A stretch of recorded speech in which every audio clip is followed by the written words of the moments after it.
A coisa para ter uma boa noite de sono é começar tendo um bom dia, né? Então, ter paz de espírito, diminuir o grau de ansiedade, buscar um relaxamento o máximo possível, evitar o uso de estimulantes, né? Para quem tem insônia, jamais o uso de excitantes como energéticos, cafeína principalmente, tentar fazer uma refeição pequena antes de deitar, uma hora antes de dormir pelo menos, evitar os eletrônicos, evitar o celular e reservar um ambiente de dormir para dormir. Muitas pessoas terminam levando muita coisa para a cama, assistem TV na cama antes de dormir. Uma coisa que é muito importante, ter horários regulares para deitar, né, e para acordar também. Se você tem problemas de sono, como dormir e acordar cansado, ou mesmo não conseguir adormecer, procure acompanhamento médico. Noite bem dormida é qualidade de vida. Reportagem Vitor Abreu. Pois é, hoje é o Dia Nacional do Sono e hoje, 16 de março, é celebrado também o Dia Nacional da Conscientização sobre as mudanças climáticas. A data chama a atenção da população para que essa questão e também para a necessidade de ações que reduzam o impacto dessas mudanças sobre o planeta. Entrevista. Coordenador do curso de Ciências Ambientais da Unirio e membro da rede de especialistas em conservação da natureza, é o nosso entrevistado, é o Carlos Augusto Figueiredo. Carlos Augusto, bom dia, tudo bem? Bom dia, tudo bom? Tudo bom, tudo graças. Bom, ouvintes, bom dia. Prazer em tê-lo conosco. O aumento da emissão do CO2 ainda é considerado a principal causa do aquecimento global, Carlos? O aumento de emissão de CO2 pelo uso de combustíveis fósseis, que são a gasolina, o diesel e tudo mais, é o principal motivo, são os chamados principais gases de efeito estufa. E esses gases de efeito estufa são os gases que provocam as mudanças climáticas, né? Existem outros gases que até são grandes ameaças para um ponto de mudança, um ponto-chave nessas mudanças climáticas, mas que, por enquanto, ainda tem um efeito um pouco menor.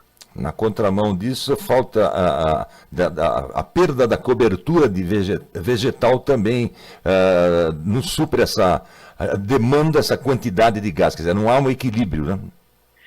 O que acontece é o seguinte, tem a questão do uso dos combustíveis, tá? O que a gente está fazendo com o uso dos combustíveis? A gente está pegando um gás carbônico, né? Um carbono que estava fossilizado, estava lá embaixo da terra já, inerte, né? Que ninguém mexia mais, e trouxemos para a superfície na forma do petróleo, que é refinado em gasolina, em gasolina e diesel, e esse é um dos maiores usos.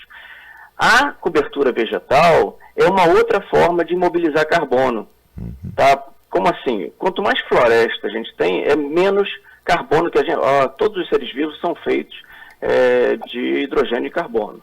Tá? Entre outros, claro, entre outros elementos. Mas o carbono é muito importante. Né? Então, quando a gente está mantendo uma floresta em pé, a gente está, o termo é imobilizando o carbono e evitando que ele vá para a atmosfera. Quando essa floresta ela é queimada, ou ela é derrubada e a madeira é consumida de alguma maneira que ela pode atingir a atmosfera, a gente está contribuindo para liberar gás carbônico para a atmosfera e aumentar o efeito estufa e aí as mudanças climáticas também. Sim.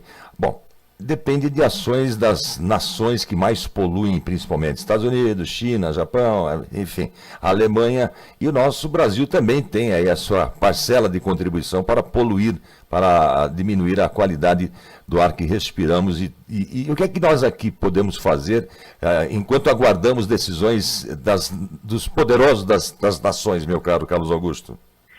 Olha, eu diria o seguinte, no fim das contas, esse tipo de ação para as mudanças climáticas, ele está realmente muito na mão dos poderosos mesmo, porque são grandes políticas públicas que precisam ser alteradas, o incentivo a energias renováveis, energias que não são à base de carbono, o incentivo à redução do desmatamento. E, assim, todas essas questões são grandes questões internacionais, que são mediadas até pela ONU e outros grupos de países e tudo. E, assim, o cidadão, ele tem uma força reduzida nisso, mas não é uma força completamente inexistente. Tá? O que o cidadão comum pode fazer? Tá? Primeiro, procurar entender o que está acontecendo e, é claro que não todos, mas é bom saber o que vai acontecer na sua região para você poder se precaver. Porque com as mudanças climáticas a gente tem, todo mundo já sabe disso, né? Quer dizer, é o que a gente está divulgando hoje, que a gente está tornando mais público. A gente tem uma coisa chamada que é a chamada de aumento de eventos extremos, que são grandes ventanias, furacões, grandes secas, grandes inundações. E esses eventos extremos vão fazer com que quem mora numa área de risco, de um risco que hoje é menor, esse risco tende a aumentar. Então as pessoas precisam se precaver. A gente está num ponto de precaução, de tomar medidas de precaução para evitar desastres maiores. Há pouco tempo atrás, eu mesmo fui procurar uma casa para passar um tempo na Serra do Rio de Janeiro, e algumas das casas que me foram mostradas estavam em situações de vulnerabilidade, que em situações de eventos extremos, de grandes chuvas, poderia até sofrer deslizamentos, ou sofrer inundação, e eu, sabendo disso, eu evitei essas casas. Eu passei de helicóptero por cima da serra, ali, Teresópolis, Friburgo, Petrópolis. Eu vou dizer para você, Carlos Augusto, o que tem de mansão lá em cima da serra, não acessível a quem está no pé da serra, a não ser para os moradores destas grandes casas, fortunas, não é brincadeira. Quer dizer, desmatam lá em cima porque alguém autorizou a desmatar, evidentemente, né? Justamente. Mas assim, por incrível que pareça, essas mansões não estão seguras não, tá? Se elas estão lá em cima, provavelmente elas estão sujeitas a deslizamento também, que, de certa forma, até não digo provocado, mas que facilitado pela implantação dessas construções. Tá? Então, normalmente, beira de rio e encosta são os pontos mais vulneráveis. E, em particular, na Serra Carioca, na Serra Fluminense, melhor dizendo, de Teresópolis, Petrópolis, Nova Friburgo, tem poucas áreas que são planas. Então, tem muita ocupação em encosta e muita ocupação próxima de rio. É uma situação difícil de manejar mesmo, e é uma área que certamente vai aumentar, vai ter sua vulnerabilidade aumentada ao longo dos anos. Os governos anteriores passam, eu não sei se esse é atual, mas ficam passando um pano impedindo que se construam grandes redes hoteleiras no pé da serra, mas deixando apenas as pousadas, que mais tem em Friburgo, Petrópolis, são pousadas, aquelas grandes redes de hotéis que querem entrar, eles não permitem. Não sei se dá para equilibrar a situação, permitir a entrada de grandes redes de hotéis que até ajudariam na conservação, ou eles chegam para detonar tudo? Olha, curioso você me perguntar isso, porque eu faço parte também do mestrado em ecoturismo e conservação da Unirio. E esse é um dos temas que a gente debate. Qual é a vantagem de você ter grandes empreendimentos ou você ter pequenos empreendimentos? Olha, eu vou te falar o seguinte, via de regra, os grandes empreendimentos, eles causam bastante mais impacto do que os pequenos empreendimentos.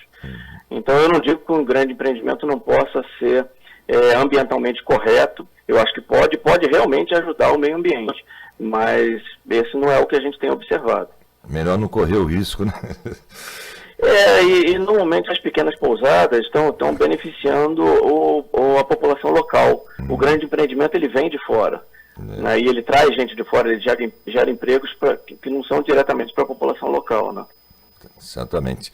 16 de março, Dia Nacional da Conscientização da Mudança Climática. Bom, quando alguém corta uma árvore, há uma situação jurídica interessante. Ao mesmo tempo que você é criminoso, você é vítima também, né? Quando alguém corta uma árvore? Sim, sem dúvida. Não, porque então você pode cortar a árvore, não é necessariamente criminoso. Só precisa ter autorização para isso. Então você tem que procurar o órgão ambiental da sua região para solicitar autorização, e aí tudo bem, né? Quem é Isso mais... vai ser avaliado pelo analista e vai ser liberado. Quem peca mais nessa relação da atacar a natureza? O ser humano que não é empreendedor ou é empreendedor, ou a classe política? Quem é que é mais omisso ou aquele que ataca mais? Olha, é difícil de te dizer isso. Cada um tem a sua parte ali, né? Cada um tem a sua parte. Eu acho que a classe política ela tem uma parte muito importante de se informar sobre isso, porque a classe política tem o compromisso de planejar para o futuro. Uhum. A classe política não está só, embora a gente tenha mandatos, né, mandatos de 4 anos, o político ele tem que mediar as relações da sociedade pensando numa durabilidade, né? Na verdade, o termo certo é sustentabilidade das relações econômicas e sociais. E quando a gente fala de relações econômicas e sociais, o que está por trás disso, o que dá o contexto para essas relações é o meio ambiente. Quando a gente fala de meio ambiente, não está falando só de natureza, né? A gente está falando de tudo que rodeia a gente, tudo que envolve a gente, inclusive a situação climática, né? E óbvio que isso está muito relacionado com a natureza também. Mas eu acho que especialmente a classe política precisa, uma classe política que seja séria, precisa levar isso em consideração no planejamento. E pensando na classe empresarial, olha, a gente tem gente, né? Então a gente tem excelentes exemplos e tem péssimos exemplos também. Quem empreende, quem faz, precisa levar isso em conta. Quem não está empreendendo, está se empregando, o assalariado, ele está se empregando ele está participando de uma atividade que ele não é responsável direto, mas o empreendedor ele precisa ter essa consciência também. Enquanto aguardamos uma classe política melhor, vamos para a próxima eleição. Eu acho que não dá para aguardar não, a gente tem que fazer. Quem sabe faz a hora, né? Quem sabe faz a hora, exatamente. Legal, muito obrigado, Carlos Augusto Figueiredo, e um bom final de semana para você e tua equipe. Um abraço, um bom final de semana para todos, obrigado pela oportunidade.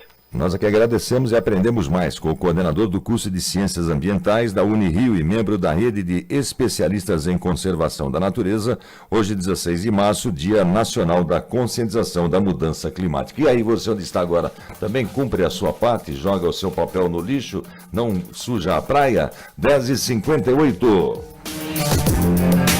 Ensine seu filho também que lugar de papel é no lixo, como a gente aprendeu quando era criança, e tem que ser isso ensinado para a criançada também, como, por exemplo, também não usar drogas.